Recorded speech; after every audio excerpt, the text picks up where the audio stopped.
Assalamu alaikum wa rahmatullahi wa barakatuh. What if I told you the biggest problem in your life may not be your finances? It may not be your health. It may not even be your enemies. Perhaps the biggest problem is that you have become distant from Allah. Think about that. The moment difficulty enters our life, we raise our hands and we say, Ya Allah, help me. But when the azan is called, how often do we answer Allah's call? Allah subhanahu wa ta'ala says in the Holy Qur'an, أعوذ بالله من الشيطان الرجيم فويل للمصلين الذين هم عن صلاتهم ساهون. So, woe to those who pray yet are careless about their prayers. My dear brother, my dear sister, Salah is not just another obligation. It is your daily meeting with your Creator.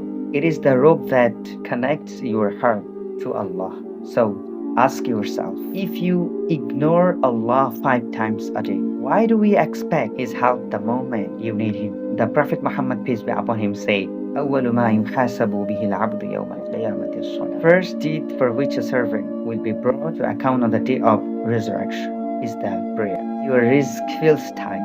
Maybe your heart feels empty. Maybe your dua feels unanswered. Before blaming the world, ask yourself one question. How is my relationship with my Salah? Allah is not in need of our prayers. We are the ones who are in need of Allah.